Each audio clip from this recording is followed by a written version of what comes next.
Hey there, and welcome back to Dr. Doug's Daily Tips on how to write great LDS church music. Every day I grab a hymn or a primary song and pick one composer technique or trick or tactic and highlight it so that you can use it in your own church music, whether it's sacrament meeting or primary songs or whatever. Today we're looking at hymn 102 from the LDS hymn book, Jesus, Lover of My Soul.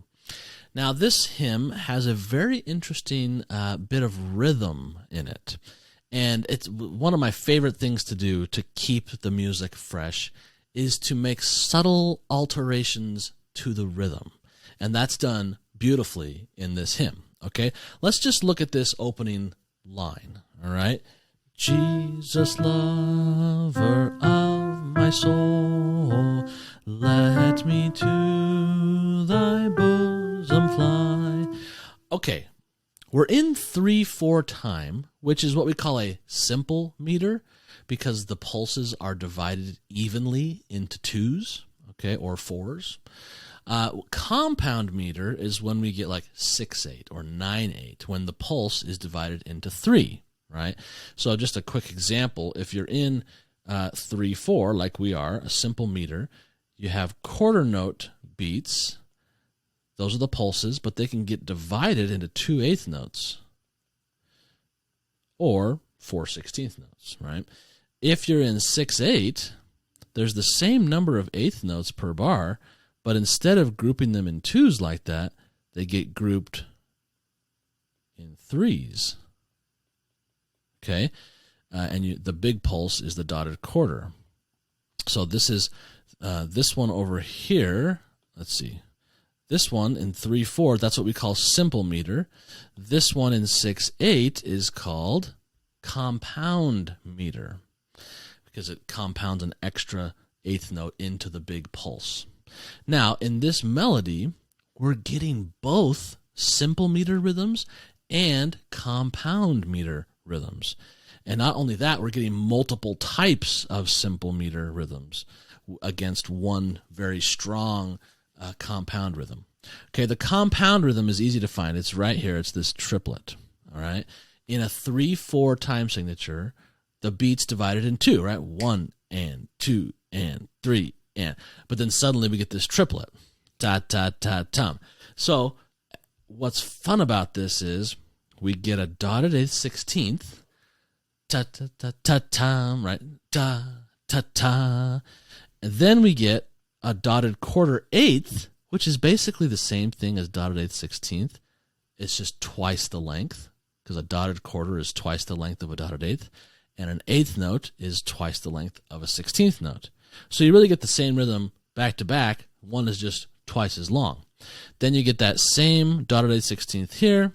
Then we get some nice stretched even quarter notes, and then in the middle, suddenly a triplet. Now, pet peeve moment. This is a Dr. Doug pet peeve. Triplets often get interpreted like 2/16 and an eighth. Ta ta ta tum. So often you hear in this hymn ta ta ta ta ta ta ta ta ta ta ta ta. Ooh, that's wrong. That's 2/16 and an eighth. We need even triplets. Triplet one. Okay, or chocolate, because who doesn't like chocolate? So we say chocolate for triplets. So this is a great little technique, and the composer continues to use it. Second line, we get more triplets mixed in with dotted 8th 16ths, and yet more triplets. And then the third line kind of goes back to the first line where we have the dotted 8th 16th, dotted quarter eighth, and then the triplet happens earlier. So each line is slightly different. Well, these two lines are actually the same, but the way that the mixture of simple meter groupings and compound meter groupings are a lovely way to freshen up the territory of your music. Now, one little additional thing. If you look down here in the tenors and basses, actually the altos are doing it too, they're not singing every eighth note of the triplet.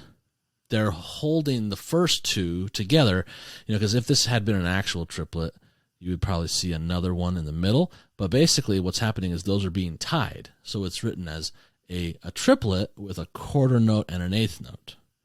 All right, so it's for the voice that's not doing the motion of the eighth notes, they hold the triplet quarter note through that. So that's one additional variation on these rhythms that are at play. Okay, so again, these tips I'm giving you, they may seem like teeny tiny little things, but that's a huge identifying factor of this hymn, is the subtle shift from simple meter to compound meter. And we hear it most between the dotted eighth sixteenth and the triplet. They're very similar, and it makes the music much crisper if you really stay true to either the dot or the triplet. Okay, so you can use this in other ways in your music too. This is often something that's quite nice when like if you're doing let's say a ward choir arrangement.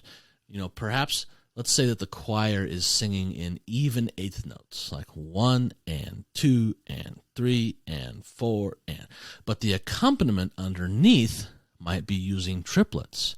Da da da dee dee dee, da da da dee dee dee.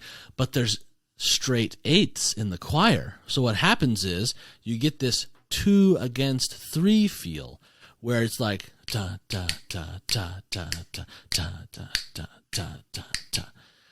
It's hard to really hear that and see that with me on this kind of funny video screen, but with one voice doing duples or simple meter rhythm and the other part doing triplets or compound meter rhythm simultaneously, you get this delicious rub, this kind of like rub against the rhythm between the parts, and it makes the texture very intriguing.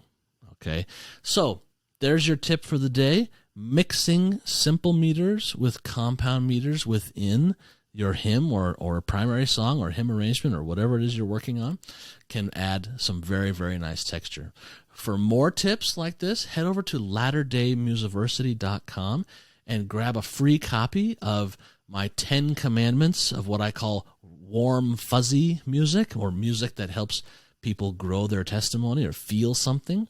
It's a free 24-page report, and I hope you'll enjoy it. It's really kind of like some of the foundation principles of what I think of when writing church music. Enjoy. Come back tomorrow, and we're going to look at hymn 103.